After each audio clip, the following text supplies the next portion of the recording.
Всем привет! Мы имеем тут стул в очень-очень плохом состоянии. Тут венский стул, который много-много лет лежал мне на даче. Решил установить. Все, можно тут сказать, сделано гвоздями какими-то очень старыми, шурупами скручено. Сейчас буду его разбирать. Посмотрим, что мы в итоге получим. Вот он. Все соединения тут уже убиты. Гвоздями вон кое-как пытался кто-то отремонтировать.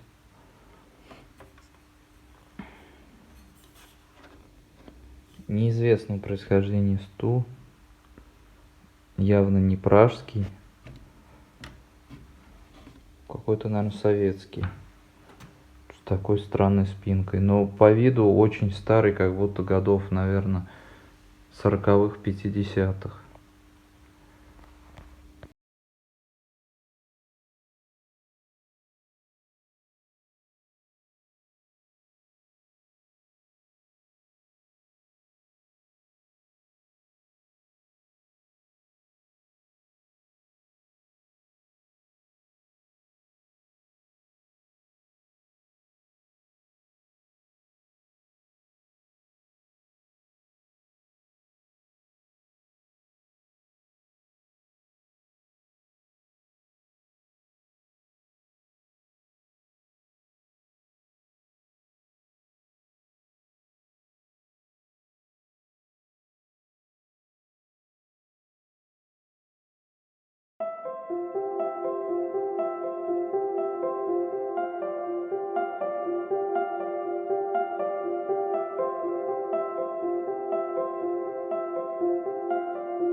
Все, стульчик готов. Мы его специально лаком не красили, просто маслом. Поэтому, в принципе, его исторический вид как бы сохранился. Никакие детали не были нарушены, как-то сильно не изменены. Но при этом теперь он крепкий, целый, и опять можно использовать.